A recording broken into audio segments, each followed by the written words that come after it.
ओम शांति। आज प्यारे मीठे बाबा की मुरली मंथन की डेट है 5 जनवरी 2023। तो आज बाबा ने कहा, मीठे बच्चे, भक्तों पर जब भीड़ पड़ी है भारी, तेरे भक्त जनों पर बाबा भीड़ पड़ी है भारी, भीड़ पड़ी है भारी। दानव दल पर टूट पड़ेंगे करके सिंह सवारी, करके सिंह सवारी। विपदा आई है तब बापाए, ज्ञान से गति सदगति करने। ला ला ला ला ला ला ला। सुना मीठे बच्चे, बाबा ने कहा, भक्तों पर जब भीड़ पड़ी है भारी, विपदा आई है तब भगवान आए हैं ज्ञान से गति सदगति करने। तो दानव दल पे हम टूट पड़ेंगे करके मुरली की सवारी। मुरली ज्ञान का जब मनन चिंतन करेंगे, धारण करेंगे, सेवा करेंगे, तो ये जो दानव दल जो अपने अंदर है ना, आसुरी बुद्धि, आसुरी विकर्म, वो सब नष्ट होंगे, है ना। प्रश्न है, विक्रमाजीत कौन बनते हैं? विक्रमाजीत बनने वालों की निशानी क्या होगी? तो विक्रमाजीत वही बनते जो कर्म अकर्म और विकर्म की गति को जान श्रेष्ठ कर्म करते हैं। विक्रमाजीत बनने वाले कभी भी कर्म कूटते नहीं, उनके कर्म विकर्म नहीं बनते। तो समझा, विक्रमाजीत वही बनेंगे जिनको भगवान स्वयं बैठकर कर्म अकर्म विकर्म की गति बताकर श्रेष्ठ कर्म कराते हैं। ऐसे बनने वाले बच्चे कभी कर्म नहीं कूटते, मतलब भाग्य को दोष नहीं देते, उनके कर्म विकर्म नहीं बनते, क्योंकि विकार से युक्त होकर कर्म नहीं करते। दूसरा प्रश्न, इस समय बाबा डबल सर्विस कौन सी करते हैं? उत्तर, आत्मा और शरीर दोनों को पावन भी बनाते और फिर अपने साथ वापस भी घर ले जाते। चरित्र एक बाबा का है और मनुष्यों का या फिर देवताओं का नहीं हो सकता। चरित्र मतलब चरित्र का गायन। तो आत्मा और शरीर दोनों को भगवान पावन बनाते हैं, तो हो गई ना बाबा की डबल सर्विस। गीत है ओम नमः शिवाय। ओम शांति। यह गीत बच्चों ने सुना? ओम नमः शिवाय। मैं आत्मा परमात्मा शिव को नमस्कार करती हूँ, तुम ही हो माता पिता प्रभु सहायक, हाँ, बिगड़ी को बनाने वाले। तो यह भक्ति मार्ग वाले का गीत है। घोर अंधियारे में उजियारा चाहते हैं और दुख से छूटने की पुकार करते रहते हैं। तुम तो हो ही शिव वंशी ब्रह्मा कुमार कुमारियां। ये सब समझने की बातें हैं। गीता का भगवान तो राजयोग सिखलाते हैं। कौन है? गीता का भगवान शिव है ना। फिर बाबा कह रहे हैं, भक्त तो गाते रहते हैं पर तो भगवान को नहीं जानते। क्या गाते हैं? भीड़ पड़ी है भारी, तो भगवान को पुकारते हैं, तभी तो भगवान आगे हैं। भारत में वास्तव में सच्चे सच्चे भक्त वह है जो पूज्य थे, वही अब पुजारी बन गए। तो सच्चे भक्त कौन है? हम बच्चे, क्योंकि हम ही द्वापर से पूज्य बने और अभी फिर पुजारी बन गए, अपनी ही मूर्ति की पूजा करने लगे। फिर बाबा कहते, तुम हो ब्राह्मण, वह है शूद्र, देवता धर्म वाले ही बहुत दुखी होते हैं। अब तुम्हारा दर दर भटकना बंद हो गया है। आधा कल्प के लिए बाबा ने गारंटी दे दी, हमारा दर दर भटकना बंद हो गया है। ये भी राज तुम ब्राह्मण ही जानते हो। जिन्होंने कल पहले पुरुषार्थ किया था उतना आप कर रहे हैं? ऐसे नहीं कि ड्रामा में होगा तो अपने आप हो जाएगा, नहीं, करना है बच्चों को। मैंने कल भी बाबा ने बोला था ना, पुरुषार्थ है फर्स्ट, पुरुषार्थ तो करना ही है। जैसा पुरुषार्थ वैसा पद मिलेगा। हाँ, फिर बाबा कह रहे हैं, हाँ, बाबा कहते हैं जब मैं जाता हूँ ना, चला जाता हूँ, बाबा आते हैं ना मुरली सुनाने मधुबन में, तो जब मैं चला जाता हूँ तो बच्चे उदास हो जाते हैं। बच्चे उदास होते हैं ना तो आत्मा रोने लगती है। जैसे कि कोई स्त्री अपने पति को याद करके रोती है, कोई माँ अपने बच्चे को याद करके रोती है, उसी तरह से लगता है ना, क्योंकि भगवान से तुम्हारे सर्व संबंध है ना। बाबा से बिछड़ते हैं तो प्रेम के आंसू आ जाते हैं। जो सर्विसेबल बच्चे हैं, बाबा को उनका बहुत कदर होता है। सपूत बच्चों को फिर बाबा का कदर रहता है। क्या बात है, बाबा बच्चों की कदर करते हैं, फिर सपूत बच्चों को फिर बाबा का कदर रहता है। और ये बात सच है कि आप बाप का काम संभालो, सर्विस का सेवा का काम संभालो, बाबा आपके घर परिवार बच्चे समाज मित्र संबंधी पूरी संगठन सबको संभाल लेंगे। सच बात ही है ना। शिव बाबा तो बहुत ऊंचे से ऊंचे हैं। हाँ, उनके जैसा ऊंचा संबंध, उनके साथ जो हमारा संबंध है, ऐसा ऊंचा संबंध तो कोई होता नहीं। शिव बाबा बच्चों को भी अपने से भी ऊंचा बनाते हैं। क्या बात है। कोई भी माता पिता चाहते हैं ना मेरा बच्चे मेरे से भी ऊंचा जाए, तो भगवान भी वही करते हैं। भगवान ही ज्ञान का सागर, आनंद का सागर, और बच्चों को भी आनंद आनंद मास्टर आनंद सागर, प्रेम सागर बनाते हैं ना। इस समय दुनिया में भक्त माला बड़ी लंबी चौड़ी है। भक्त तो बहुत हो गए ना, लेकिन तुम्हारी है 16,108 की माला। भक्त तो करोड़ों है, यहाँ भक्ति की बात नहीं, ज्ञान से ही सदगति होती है। अब तुमको भक्ति की जंजीरों से छुड़ाया जा रहा है। बाबा कहते हैं जब भक्तों पर भीड़ भरी होती है तब मुझे आना पड़ता है। वही गीत से शुरुआत हुई ना आज की मुरली की। तो भगवान को आना पड़ता है। माँ को भी लाना पड़ता है, बड़ी माँ ब्रह्मा के तन में तो बाबा आते हैं ना, सभी की गति सदगति करने। फिर बाबा कह रहे जिन बच्चों को भी अकर्म विकर्म कर्म की गति मैं समझा रहा हूँ वही विकर्माजीत बनेंगे। कल पहले भी मैंने तुमको राजयोग सिखाया था, अभी फिर सिखला रहा हूँ। फिर बाबा ने कांग्रेसियों ने फिरंगियों अंग्रेजों को बाहर निकाला और राजाओं से रजाई छीन ली और राजा नाम ही गुम कर दिया। सच बात है। पहले भारत में, इसके पहले ये आज़ादी के पहले क्या था, जब भारत स्वतंत्र हुआ अंग्रेजों से, उस समय 506 राज्य थे, देशी राजा राज करते थे। उन सब राजाओं को किन्होंने मिलाया एक में? सरदार वल्लभ भाई पटेल, कांग्रेस के नेता थे ना। तो वही बाबा कहे कांग्रेसियों ने अंग्रेजों को तो निकाल दिया, लेकिन राजाओं से राजाई छीन ली, सबको एक भारत में विलय कर दिया। तो पहले भारत राजस्थान था, लक्ष्मी नारायण का राज्य था, स्वर्ग में राजस्थान था, राजाओं का स्थान था। देवताओं का राज्य था तो परिस्थान था। शिव बाबा का आना ही अब हुआ है। वह है पांडवों के पति, न कि श्री कृष्ण। कौन है पांडवों के पति? शिव बाबा। बाबा पंडा बनकर आए हैं वापस ले जाने के लिए और नई सत्युगी दुनिया रचने के लिए। तो जरूर ब्रह्मा द्वारा ही ब्राह्मण रचेंगे। मुख्य गीता को ही खंडन कर दिया है। पिता की जगह बच्चे का नाम रख दिया है। बाबा कह रहे कि मुझे रुद्र व सोमनाथ कह सकते हो। तुमको ज्ञान सोमरस जो पिला रहा हूँ, बाकी लड़ाई आदि की तो कोई बात नहीं है। तुमको योग बल से रजाई का माखन मिल जाता है। श्री कृष्ण को माखन जरूर मिलता है। यह है श्री कृष्ण के अंतिम जन्म की आत्मा। किनके बारे में बाबा बोल रहे हैं? ब्रह्मा पिता। श्री कृष्ण का 84वां जन्म इन्हीं का है ना। और कितने बड़े कर्म कर रहे हैं ना बाबा। ब्रह्मा बाबा कितना बड़ा कर्म कर रहे हैं, जो इतने ऊंचे चले गए, भगवान की नज़र में नंबर 1 चले गए। तो बड़ा काम क्या होता है, आइए बड़ा पद क्या होता है, इस प्रसंग से सुनते हैं। एक पिता अपने बेटे के साथ 5 स्टार होटल में प्रोग्राम अटेंड करके कार से वापस जा रहा था। रास्ते में ट्रैफिक पुलिस हवलदार ने सीट बेल्ट नहीं लगाने पर रोका और चालान बनाने लगे। पिता ने सचिवालय में अधिकारी होने का परिचय देते हुए रौब झाड़ना चाहा, तो हवलदार जी ने कड़े शब्दों में आगे के सीट बेल्ट लगाने की नसीहत देते हुए छोड़ दिया। मतलब डांटा, कुछ चालान नहीं किया, लेकिन नसीहत दे दिया, डांटा और छोड़ दिया। बेटा चुपचाप यह देख रहा था। रास्ते में पिता अपनी शेखी भगाए, अरे मैं IAS लेवल के पद वाला अधिकारी हूँ, और कहाँ वो मामूली हवलदार मुझे सिखा रहा था। मैं क्या जानता नहीं क्या जरूरी है क्या नहीं। बड़े अधिकारियों से बात करने की तमीज़ नहीं है उसको। आखिर हम भी जिम्मेदारी वाले पद पर है भाई। बेटे ने खिड़की से बगल में लहर चलती गाड़ियों को देखता रहा, खिड़की से बाहर देखता रहा। तभी अचानक तेज ब्रेक लगने और से धमाके की आवाज़ सुनाई दी। पिता ने कार रोकी, देखा सामने सड़क पर आगे चलती मोटरसाइकिल वाले प्रौढ़ को कोई तेज रफ्तार कार वाला टक्कर मारकर भाग गया था। मतलब सामने रोड पे कोई बाइक सवार को किसी गाड़ी से, कार से टक्कर लग गई थी। कोई वृद्ध थे, प्रौढ़ थे। मौके पर एक अकेला वही पुलिस का हवलदार उसे संभाल कर साइड में बैठा रहा था। जो हवलदार इससे जो बोला था, टोका था, खून ज़्यादा बह रहा था। जब गाड़ी लेके आगे बढ़ी तो हवलदार ने उसके पिता से कहा, सर खून ज़्यादा बह रहा है, मैं ड्यूटी से ऑफ होकर घर जा रहा था, मेरे पास बाइक नहीं है, क्या आपकी कार से इसे जल्दी अस्पताल ले चलते हैं, शायद ये बच जाए। बेटा घबराया हुआ चुपचाप देख रहा था पिता की तरफ। पिता ने तुरंत कहा कि नहीं नहीं नहीं, मुझे इमरजेंसी जाना है, मुझे जल्दी है, और जल्दी से बेटे को खींच कर कार में बिठाया और कार चल पड़ी। मैंने मदद नहीं की उसने।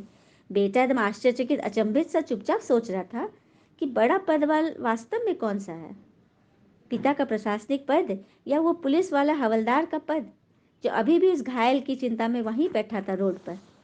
अगले दिन अखबार के एक कोने में दुर्घटना में घायल को गोद में उठाकर 700 मीटर दूर अस्पताल पहुंचाकर उसकी जान बचाने वाले हवलदार की फोटो सहित खबर व प्रशंसा छपी थी। बेटे के होठों पर सुकून भरी मुस्कुराहट थी। उसे अपना जवाब मिल गया था। क्या जवाब मिला? कि इंसानियत का मतलब सिर्फ खुशियाँ बांटना नहीं होता।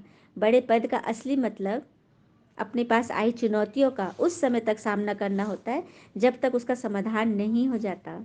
उस समय तक साथ देना होता है जब वो मुसीबत में है, जब उसे हमारी सबसे ज़्यादा ज़रूरत हो। इसीलिए हमें कभी भी अपने पद का घमंड नहीं करना चाहिए। हर समय मदद के लिए तैयार होकर अपने पद की गरिमा बढ़ानी चाहिए। देखा, तो बड़ा पद कौन सा था? उस हवलदार का पद था बड़ा ना। उसके पिता का पद बड़ा होकर उसने क्या किया? जब जरूरत पे उसने अपने देश, अपने समाज की सेवा नहीं की। हम्म?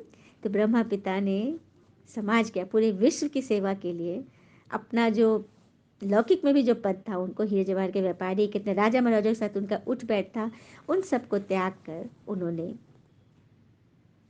विश्व सेवा के लिए अपना जीवन समर्पण कर दिया। तो इससे बड़ा पद तो कुछ हो ही नहीं सकता है ना। फिर बाबा आगे बोल रहे, श्री कृष्ण को माखन मिलता है, अंतिम जन्म की आत्मा है यही। हाँ, फिर बाबा कहते हैं मैं जैसे कर्म सिखला रहा हूँ जो भविष्य में लक्ष्मी नारायण बन जाते हैं। लक्ष्मी नारायण ही छोटेपन में राधे कृष्ण है, इसलिए लक्ष्मी नारायण के साथ राधे कृष्ण का भी चित्र दिया है। बाकी इनका कोई चरित्र नहीं है, मतलब इनका कोई विशेष बड़ाई नहीं है। चरित्र तो है गीता के भगवान का, जो आकर इनको ऐसा बनाते हैं। क्राइस्ट आदि ने भी आकर धर्म स्थापन किया, सभी को अपना पाठ बजाना ही है। बाकी उनके भी चरित्र की बात नहीं है, क्योंकि वो किसी को गति सदगति तो दे नहीं सकते हैं, बस अपना धर्म स्थापन किया और चले गए। मैं तुम बच्चों की डबल सर्विस करता हूँ, जिससे तुम्हारी आत्मा और शरीर दोनों पवित्र हो जाती। क्या बात है, ताली बजाइए बाबा के लिए सभी, है ना। बाबा बोले मैं नई नई पॉइंट्स तो रोज सुनाता हूँ, पर तो धारणा भी तो होनी चाहिए। बाबा कितने नए नए पॉइंट बताते हैं, तो बच्चों को धारणा भी तो होनी चाहिए। कहते हैं ना कि हाँ, अगर मतलब अगर सुनाने के लिए हमको मुख है, सुनाने के लिए हमको मुख है, तो सुनने के लिए कान भी तो होने चाहिए। दोनों का आपस में संबंध होना चाहिए। तो ये बात कर रहे हैं, जब पढ़ रहे हो सुन रहे हो तो फिर धारणा करना भी तो चाहिए। फिर बाबा कहते हैं कि उनके, हाँ, सत्युग में इतनी भुजाएं होती नहीं। चित्र में कैसा दिखा दिया है, देवी देवताओं के चित्र लक्ष्मी नारायण दोनों को चार चार भुजाएं दिखा दी है। तो उनके जो बच्चे होंगे उनकी कितनी भुजाएं होंगी? क्या उनके भी इतनी भुजाएं होंगे? ऐसे ऐसे प्रश्न पूछो। मतलब किसी व्यक्ति का, कोई अगर हमारे सामने अभी आ जाए चार हाथ वाले, तो हम लोग डर के भाग जाएंगे, डर लगेगा। तो ये अलंकार दिखाए जाते हैं उनकी विशेषताओं के कारण। अष्टभुजा, आठ भुजा दिखा दिए। तो ये सब रहस्य समझने की बात है, समझाने की बात है कि ये सिंबॉलिक है, दिखाया गया है कि इनके अंदर इतनी शक्तियाँ हैं। बाकी कोई चार चार भुजा, आठ भुजा, चार सर वाले होते नहीं हैं, कोई मनुष्य नहीं होते हैं। ये बात बहुत सुंदर है ना सर्विस के लिए। फिर बाबा कह रहे हैं कि मैं अपनी बन्नी युगल बनाता हूँ इस ब्रह्मा को, शंकर व विष्णु को नहीं बनाता। ये भी बात सच है। परमात्मा जिसके तन में आएंगे उसी के तरह तो बच्चे रचेंगे। हाँ, तो ये बाबा ने आज क्लियर किया। तो बाबा कहते हैं कि मुझे और वर्षे को याद करो, बस बस इसमें ही मेहनत है। अभी तुम कितने समझदार बनते हो, फिर सारा ब्रह्मांड ही तुम्हारा हो जाएगा। ऑल माइटी अथॉरिटी राज्य होगा, वन गवर्नमेंट होगी। बेहद का बाबा भारत की झोली भर देते हैं। क्या भर देते हैं बाबा? भारत की झोली। लक्ष्मी नारायण के राज्य को गोल्डन एज कहा जाता है, अभी तो है आयरन एज। फर्क देखो कितना है। बाबा कहते हैं मैं बच्चों को राजयोग सिखला रहा हूँ। तुम सो देवी देवता थे, फिर क्षत्रिय वैश्य शूद्र बने, अब फिर सो ब्राह्मण बने हो, फिर सो देवता बनेंगे। इस 84 के चक्र को तुम याद करो। चित्रों पर समझाना बहुत सहज है। विराट चित्र यही तो है। हम ही देवी देवता थे, फिर हम ही नीचे गिरे तो क्षत्रिय बने, फिर और नीचे गिरे तो वैश्य बने, फिर और नीचे तो शूद्र बन गए। और फिर शूद्र जब बने ना तो भगवान आए, फिर से हमको उठाकर क्या बनाते हैं? पहले ब्राह्मण, और ब्राह्मण से फिर फरिश्ता, फरिश्ता से फिर देवता। ये है पूरी 84 के चक्र की विराट कहानी हमारे चित्र की, यही है चरित्र की। तो इन चित्रों पर समझाना सहज है। विराट चित्र पे द्वारा भी तुम अच्छे से समझा सकते हो। जब देवी देवताओं का राज्य था तो कोई और राज्य नहीं था, एक ही राज्य था। उसको कहा ही जाता है स्वर्ग, जहाँ पवित्रता भी थी, सुख शांति भी थी। 84 जन्म भी इन्होंने लिए हैं। सतो प्रधान कैसे बने? तो जरूर सिखलाने वाला चाहिए ना। देवी देवता सतो प्रधान कैसे बन गए? सतो प्रधान अर्थात जिनमें 7 गुणों की प्रधानता है, तो जरूर कोई सिखलाने वाला है। सिवाय बाबा के और कोई सिखला ना सके। तुम जानते हो, तुम जानते हो शिव बाबा इनके बहुत जन्मों के अंत में प्रवेश करते हैं। कितना साफ करके समझाते हैं। अच्छा, मीठे बच्चों प्रति भगवान की नमस्ते। हम बच्चों के भी प्यारे बाबा को नमस्ते। धारणा के लिए मुख्य सार, पहले पॉइंट, एक पिता से ही सर्व रूहानी संबंध रखने हैं। रूहानी संबंध अर्थात आत्मा का सारे संबंध परमात्मा से। शरीर के हम अलग अलग नाते रिश्तेदार बनाते हैं, हाँ, माँ बाप, भाई बहन, बच्चे, लेकिन आत्मा का सर्व संबंधी तो परमात्मा है। आत्मा को सिर्फ परमात्मा से ही मतलब है। क्योंकि उनका माता पिता बंधु सखा वही है। तभी तो आरती में गाते हैं ना, तुम ही हो माता पिता तुम ही बंधु सखा। किसके लिए गाती है आत्मा? परमात्मा के लिए गाती है। फिर बाबा कहते हैं सर्विसेबल बच्चों का कदर रखना है। भगवान जो सर्विस करते हैं ना, उन बच्चों की भगवान बहुत कदर करते हैं, क्योंकि बच्चे भगवान की कदर कर रहे हैं, अर्थात भगवान की सेवा कर रहे हैं, औरों को भी बता रहे हैं, सबको भगवान का परिचय दे रहे हैं। दूसरी पर बेहद पिता द्वारा हमें बेहद विश्व का राज्य भाग मिल रहा है। धरती आसमान सब पर हमारा अधिकार होगा। इस नशे और खुशी में रहना है, बाबा और वर्षे को याद करना है। वरदान है बालक और मालिकपन के बैलेंस से पुरुषार्थ और सेवा में सदा सफलता मूर्त भव। तो बालक और मालिकपन के बैलेंस से पुरुषार्थ और सेवा में सदा सफलता मूर्त बनो।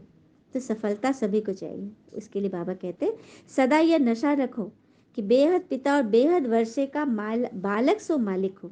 मतलब कभी भी अपनी किसी कमी का गुणगान मत करना, क्योंकि तुम जो चीज़ सोचोगे वही चीज़ बढ़ेगा। जब हम सोचेंगे हम बहुत गरीब है, हम बहुत कमज़ोर है, हम बहुत बीमार हैं, तो वो चीज़ें ना बढ़ती जाती है। तो सदा क्या सोचना है कि मैं बेहद सृष्टि के मालिक का बच्चा हूँ। लेकिन जब कोई राय देना हो, प्लान सोचना है, तो मालिक बन जाओ। ऐसे ना बच्चा बन के रहो। छोटा बन करो ना तो बिगड़ नहीं आएगी। बच्चे पे कोई हमला नहीं करता है ना। छोटा बच्चा बनो, मन से एकदम भोला बन जाओ। किस समय राय बहादुर बनना है उस समय राय दो, और जब सीखना है तो बच्चा बन जाओ। देखो किसी से भी हम सीख सकते हैं, ऐसी कोई बड़ी बात नहीं कि हमसे बड़े से ही सीखे, टीचर से ही सीखे। छोटा बच्चा या घर में काम करने वाले या कोई भी है, आपको कुछ ना कुछ सिखा सकते हैं, क्योंकि सबके पास कुछ ना कुछ है। देखो हर एक के पास सब कुछ नहीं है, लेकिन कुछ ना कुछ तो होता है। तो वो देखने की वो नज़र होनी चाहिए, वो परख होनी चाहिए, है ना। स्लोगन निमित्त और निर्माणचित बनने के लिए मन और बुद्धि को प्रभु अर्पण कर दो। निमित्त और निर्माणचित, निमित्त अर्थात मैं भगवान का माइक हूँ। ये ज्ञान, ये गुण, ये हम किसी को जो बता रहे हैं, कुछ सिखा रहे हैं, तो कौन बता रहा है, कौन डायरेक्शन दे रहा है, तो सदा उसको याद रखें। तो क्या होगा ना, आपके काम में बढ़ोतरी होगी। जब आप सोचोगे ना कि मैंने किया, हम कर रहे हैं, ये आपका ज्ञान नहीं है। आप आज जो भी सीट पर बैठे हो, आपके अंदर जो भी ज्ञान है, वो उनकी देन है। ये होता है निमित्त भाव। अब जैसे बैंक में कैशियर है, वो कितने सारे कैश पैसे को लेकर बैठता है, लेकिन वो कभी नहीं सोचता कि ये पैसा मेरा है। जिस दिन सोच लेगा ना, उस दिन उसको जेल हो जाएगी। तो निमित्त समझ के कर रहा है ना, वो एक माध्यम समझ कर कर रहा है। इसी तरह से कुछ भी आपको मिला है सेवा, तो भगवान को अर्पण कर दे। अपनी मन बुद्धि भगवान को अर्पण कर दे, क्योंकि मन का काम है सोचना। अगर अच्छा अच्छा सोचेंगे, भगवान की बातें याद रखेंगे, तो मन क्लीन रहेगा। और बुद्धि बुद्धि निर्णय देती है, सही परख होगी, और आपके हर कर्म में ना सफलता मिलने लगेगी, क्योंकि आपने सब कुछ भगवान को अर्पण कर दिया। और बाबा तो बोल के रखे हैं कि मैं बैठा हूँ लेकिन बच्चे मुझे यूज़ नहीं करते। बाबा तो बोलता है तू मेरा काम कर, तू सेवा कर, तू मेरी सेवा बढ़ा, आत्माओं को मेरा परिचय दे, सबको खुशी बांट। तो फिर तेरे जो दुख है, तनाव, चिंता, परेशानी, बच्चे, घर बार, समाज, सबकी संभाल मैं करूँगा। और ये बात हो भी रहा है, सब बच्चों के अपने अनुभव है। अच्छा, ओम शांति। शुक्र मीठे बाबा, बाबा के प्यारे प्यारे बच्चे। All is well always. ओम शांति।